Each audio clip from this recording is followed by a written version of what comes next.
E aí pessoal, aqui quem fala é André Cadori e esse é o About Money. E antes de começar o vídeo, quero pedir o seu like e também a sua inscrição aqui no nosso canal, caso você ainda não seja um inscrito. E nesse vídeo, mais uma vez, eu estarei trazendo trechos de grandes investidores. E nesse vídeo eu vou trazer um trecho, não de um investidor, mas de um grande educador financeiro, que é o Baster, Maurício Rissa, mais conhecido como Baster devido ao site Baster.com. Ele traz um ensinamento nesse trecho que eu vou trazer para vocês, que é um trecho bastante antigo, mas que vale até aos dias de hoje, que fala sobre a comparação de rentabilidade no longo prazo dos ativos financeiros. Então ele pega um gráfico muito antigo, que tem um espaço de 200 anos. Então é um espaço muito longo de tempo. E ele mostra um comparativo da valorização dos ativos de ações, dos bonds, e com o dólar e o ouro. E a gente observa que as ações vencem no longo prazo de maneira muito exagerada os outros ativos financeiros. Agora a gente está tendo um debate se realmente vale a pena investir em ações, já que os juros sempre rendem muito mais, já que é melhor deixar no CDI, que você tenha a garantia que vai vencer as ações no longo prazo. Ainda mais quando as ações estão indo muito mal. Os ativos financeiros aqui no Brasil, quando se trata de ações, da parte de renda variável, está performando muito mal nos últimos anos. Nos últimos 4 anos, ali depois da pandemia, a gente não teve grandes movimentos de alta na Bolsa de Valores. A maioria dos fundos multimercado de ações estão praticamente sumindo do mapa. A maioria dos ativos financeiros, a maioria das ações estão performando muito mal. E quando isso acontece, quando a maior parte das ações vai mal e muita gente perde dinheiro na bolsa, volta aquele questionamento: será que vale mesmo a pena investir em ações? Será que de fato eu vou ter uma rentabilidade maior que os outros ativos ao longo prazo? Isso vai depender muito das empresas que você opta e escolhe no seu portfólio de ações. Mas se a gente olhar de uma maneira geral, como o Baster mostra nesse trecho aqui que eu vou passar para vocês, a gente observa que nos Estados Unidos, pelo menos, as ações performaram muito mais. E se a gente olhasse no Brasil, a gente não tem nenhum gráfico para fazer esse comparativo, ações bem escolhidas em empresas lucrativas, quando você tem participação acionária, você tem uma rentabilidade muito maior que os outros ativos financeiros no longo prazo. O problema é que pouquíssimas pessoas têm a capacidade de escolher os bons ativos, ou poucas pessoas fazem uma boa diversificação para de fato colher essa rentabilidade superior aos outros ativos financeiros. Ainda mais aqui no Brasil, com uma taxa de juros que sempre está muito mais alta que de outros países, aí é muito mais difícil, de fato, competir com o CDI. Nos Estados Unidos fica muito mais fácil, porque geralmente eles têm uma taxa de juros muito mais baixa, então eles conseguem rentabilizar maior na parte produtiva, investindo em ações. Já no Brasil, conhecido por ser o país dos rentistas, as pessoas acabam se abatendo e não tem tanta coragem assim de investir em ações. Mas certamente quem investiu em boas empresas e manteve elas ao longo prazo, hoje tem um resultado muito superior com relação às pessoas que simplesmente deixaram o dinheiro estacionado. Até o dólar, que o pessoal costuma elogiar bastante, geralmente quando a gente olha em gráfico em termos reais, ou seja, uma rentabilidade real descontando a inflação, até o dólar perde para diversos tipos de investimento. E o único jeito de você pegar grandes valorizações na bolsa e grandes empresas é tendo uma boa diversificação e escolhendo bem os seus ativos para aumentar as chances e colocar as chances maiores ao seu favor. Agora, olhando o cenário atual, onde a gente vê as ações despencando, taxa de juros subindo, a gente tende a desacreditar do potencial dos ativos, do potencial das ações. Mas muito cuidado com essa análise, porque no longo prazo os cenários acabam mudando e as ações de boas empresas seguem subindo. Então, ao invés de desistir das ações, simplesmente melhore as suas análises e faça uma boa diversificação em bons ativos. Ações mal feitas perdem para todos os ativos financeiros. E ações bem feitas ganham de todos os ativos financeiros. Portanto, não culpe as ações. Ao invés disso, estude e tente escolher os melhores ativos com as melhores rentabilidades, com os melhores lucros, empresas com pouca dívida. Enfim, a gente sempre tem que analisar as empresas e não se preocupar tanto com a macroeconomia. Porque na média essas ações sempre vão performar muito mais que os outros ativos ao longo do tempo. Ainda mais quando a gente pega um horizonte mais longo, como o Baster vai pegar nesse vídeo. Fiquem com o corte. Aqui é o que eu estava falando para vocês.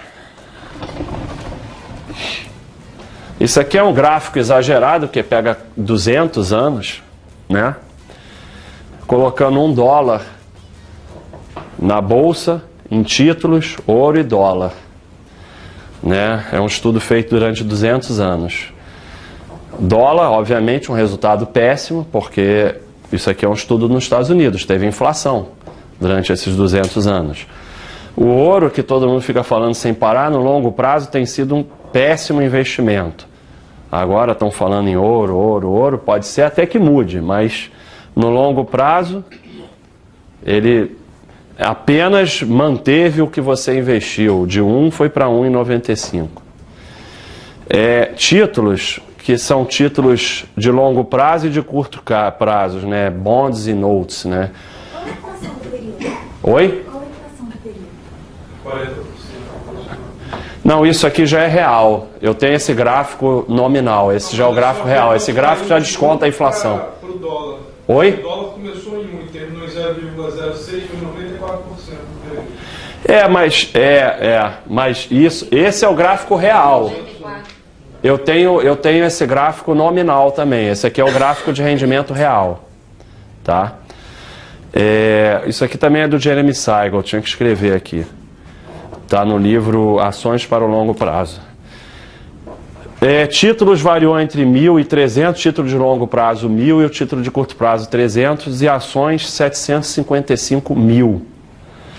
E aqui tem um detalhe importante que é o seguinte: em torno de, variou de país para país, mas perto da Segunda Guerra terminou o uso de ouro como lastro, né? Porque os países usavam ouro como lastro. E o padrão ouro, e na época do padrão ouro, os países não tinham inflação, tinham até deflação, né? Passaram a ter inflação porque Estados Unidos e Inglaterra tem inflação de 2% ao ano, mas em 50 anos isso vai se somando. Passaram a ter inflação quando pararam de usar o padrão ouro, mais ou menos por aqui assim. E vocês vejam que o rendimento das ações era um pouco melhor que dos títulos e passou a ser expressivamente melhor quando os países passaram a ter inflação. Porque as ações te protegem da inflação muito mais do que os títulos. Isso aqui é Estados Unidos. O Brasil tem uma situação especial porque ainda tem uma taxa de juros alta.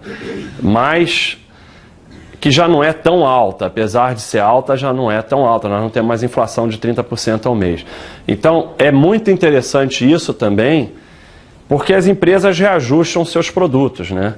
Então, no longo prazo, você tem uma proteção muito maior da inflação com ações do que com títulos. Isso não quer dizer que seja para botar 100% do seu dinheiro em ações, não.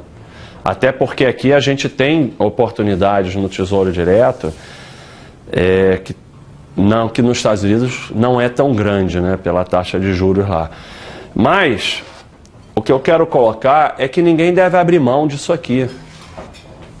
Não importa se você é trader, não importa o que você faz na vida, parte do seu investimento tem que estar aqui. Você não tem por que abrir mão disso.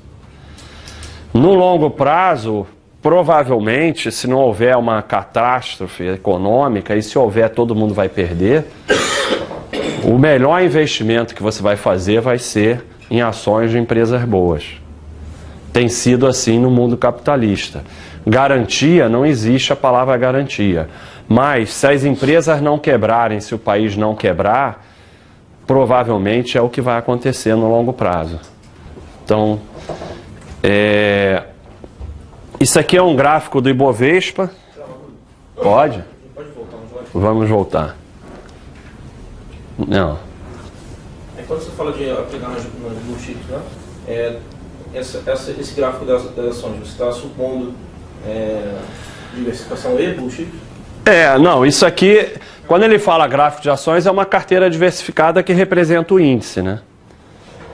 Sendo blue chips ou não? Basicamente blue chips, né? Porque o que representa, se você pegar e fizer uma carteira das 10 maiores do Ibovespa, você já tem quase 90% do Ibovespa. Tá menos, né? Porque se espalhou um pouco. Há uns anos atrás era assim, né? Porque só Telemar tinha 30%. Mas basicamente é isso. Veja bem, o investimento em small caps também é a mesma questão. Não há nada de errado. Assim, quando você parte para small cap, você pretende um retorno maior do que com blue chips. Porque senão, para que você vai investir em small cap? Só porque você acha bonito? Mas você vai se arriscar mais. Não tem jeito, não tem como sair disso. Se você aprender a analisar empresas e descobrir valor em empresas menores, você vai ter um rendimento melhor do que com blue chip. Se você for para fórum que fica dizendo que não sei o que vai bombar, que saiu uma notícia que não sei o que, você vai perder todo o teu dinheiro. Que é a forma como 90% opera small cap. Vai para o fórum que fulano disse que vai bombar, que não sei o que fez uma análise gráfica que a ação de 20 centavos vai a R$700. É sério, eu vi essa análise outro dia. Eu não sei nem como é que pode encaixar num gráfico essa análise. Uma ação de 20 centavos é a 700, não cabe no gráfico. Eu não sei como é que se faz uma análise dessa, mas se for assim, não vai ganhar com small cap. Mas, por exemplo, eu tenho até um consultor no meu site, que é o Mili, que é especializado nisso. Ele estuda empresa para descobrir empresa cujo preço esteja menor que o valor. Empresas boas.